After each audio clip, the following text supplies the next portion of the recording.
Laxa, there's the three. In stride. No hesitation that time. Shot clock's at 10 for Sams. Welcome to the game. Sellers fighting, got it. Leak out Persons. El-Amin tried for his first dunk, but he'll take the roll in for two. DeYoung for three.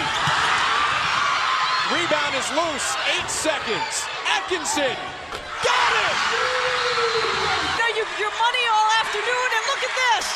Out of bounds, off Laxa. They get Mahoney a look, and another! Big time, clutch. 8th made three of the tournament for Kelsey Mahoney. Bensinger feeling it with a foul. Ball State on the run out. Tyler! Oh, you don't draw them up better than that. You're watching Bracket Week, presented by Kubota. From Richmond, Virginia, it's the Atlantic 10 Women's Basketball Semifinals. We welcome you courtside here at CFE Arena with Leah Secundo. Joel Gadet, glad to have you along with us. And Leah, you play all season, so you can play meaningful games in February. We've got a meaningful game in February. In Juliet in March, anything can happen, and yesterday, pretty much anything did. We've seen it throughout this tournament. All right State in that first half. Did it with offense, did it with defense, did it with Love and Bensinger. Bensinger was really, really good. Ball State with the lead at the break. 13 points is the difference. Last year when these teams got together, it was 23. It didn't matter. 1-point game with 15 seconds left to go. Part of that is the three-point ability. You mentioned it for North Florida, but what else has to change right now for Matthew Driscoll's team to get back in it? Did you say butter?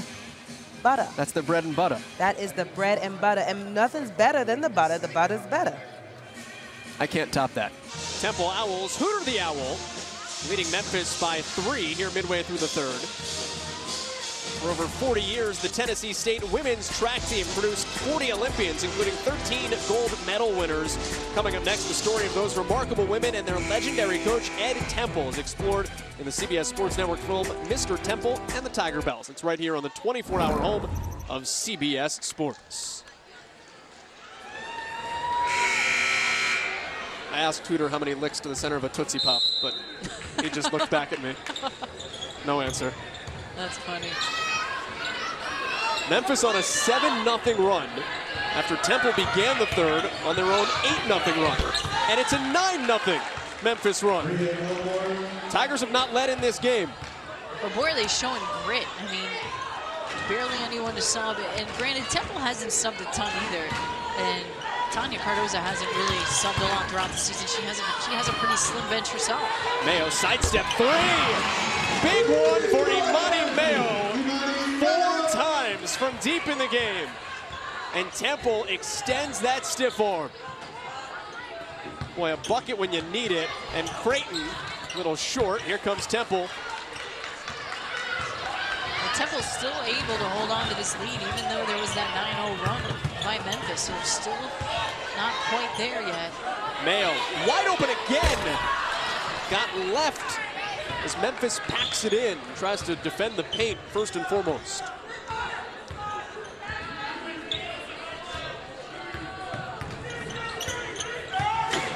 Davis doing yeoman's work, trying to gain post position. Shot clock is at 9. And a foul is an and one. And Bri Elmore catching and looking to score, and she can certainly take it off the bounce, and a great job just isolating her on this right side. She catches here, and one-on-one, she's really deadly. And the rotation was just a little bit late by Taylor. And you've got to see that ahead of time as a post player and anticipate it and be there for the help. And that's where Imani Mayo will still improve too as a freshman, getting beat on the drive, committing the foul just to try to keep up with someone as they blow by. Oliver thought about a three. Little 12-footer. And again, Temple continues to have that answer every time it's a 1-2-point game.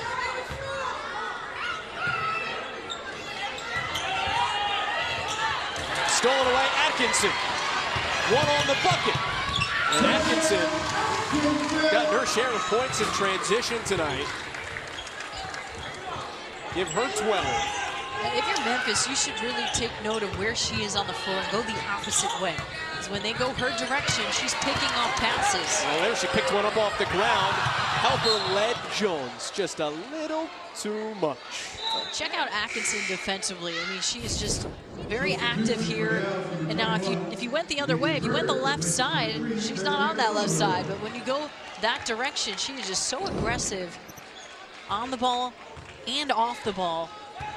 4 steals here. It's the eyes, too. The second you take your eyes off the ball, she knows it. She goes and gets it. And that's a smart player and just a good anticipator and athlete. Elmore's drive is off, got it back herself. Davis, and she'll go to the line.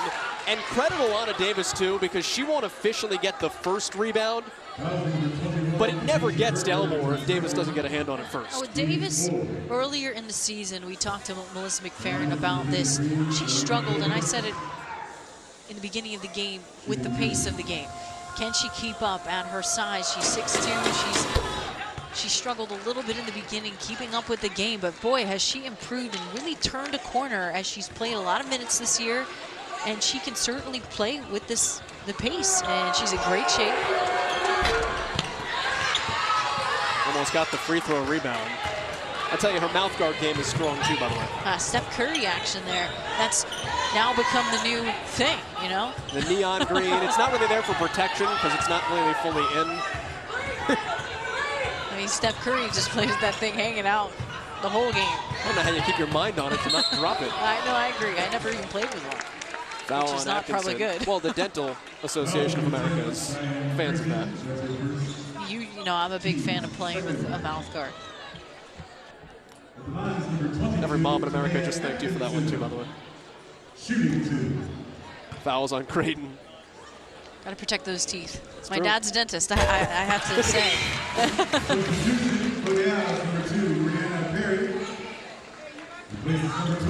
Brianna Perry comes in, the 6'1" freshman out of Michigan. Replaces her classmate. Imani Mayo goes to the bench. Atkinson is her game-high scorer. 14 points for the senior. What a motor, though, right? She's got such a motor. Taylor goes to the bench. Lena Neon comes in. 6'2", a stretch 4 for Memphis that now picks up a full-court press. Memphis breaks it. Neon, the lone one back. Davis, the rebound. Wow. All day. Come on. Davis, all day. She can do that. If she continues to put herself in that position, she's getting extra shots every time down the floor. Last 6 games for Davis, 3 double-doubles. That includes tonight. She's averaging better than 10 points and better than 7 rebounds. And you've got to put a body on her, because she's walking in there with ease. Deep 3, Jones. Micaiah Jones. I like Jones's game. She's very poised. Brings that veteran leadership at the point. The transfer from Georgetown, I like her game. She started her career at Wake Forest and I think hit that 3 from Winston-Salem. Third college, Wake Forest, Georgetown, grad transfer, dump off at Davis again. More of Alana Davis. Unconscious again. Wasn't going to get the bounce that time, but hey, I've hit 1 from this far. I may as well do it again. Meanwhile, Davis on the other side just came to play. She has been all over the floor, putting herself in a position to score, whether she's rebounding or posting up, and then, man, she has been good. Finding a knack to the rim.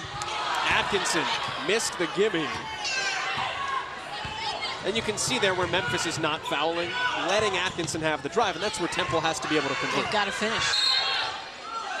And a foul off ball in the paint. Talk about hustle plays, though. 50-50 balls. Toledo's leading the rebounding battle, and Ball State just crushed them on the glass when they met at Savage Arena. But it's plays like that, though. You know, you're losing the rebound battle, but you're still winning enough of those. Yeah, and that's what Sean Sellers gives you, Joe, and Toledo. Back to that zone defense. El Amin running the baseline. Zach Gunn, Tajay Teague trading off places at the free throw line. Mauler's getting ready. He's already hit a 3 from that spot today. Inside 10 to shoot. Ball State ever patient. El Amin in rhythm. 5 in a row for Ishmael El Amin.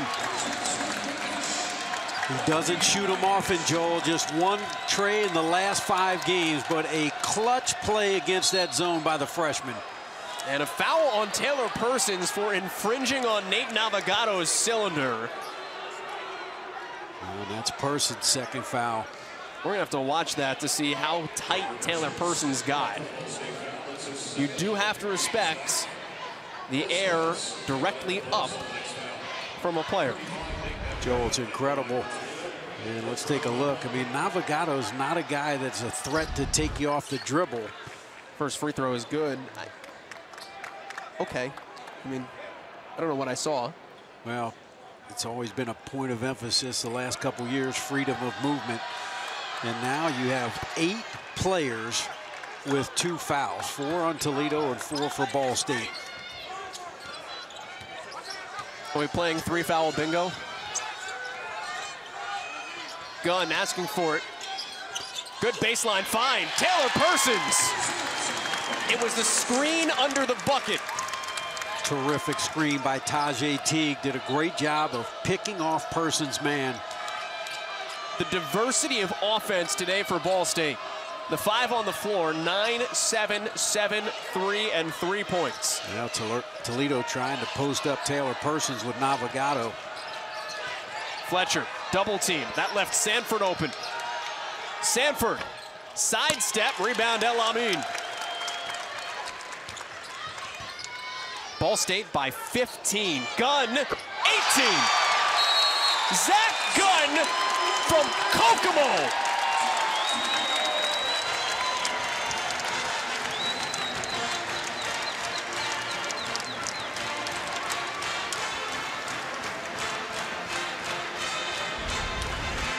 Joel, he was 3 for his last 21 coming into this game. Willie Jackson said he's not gonna, and Gunn, 2 big threes in the first half. How about Sean Sellers on the bench, by the way? That might be the highest, and this is not a knock on Sean Sellers. That might be the highest he's ever jumped. Well, you never know, and I tell you, the bench right now, great production for the Cardinals.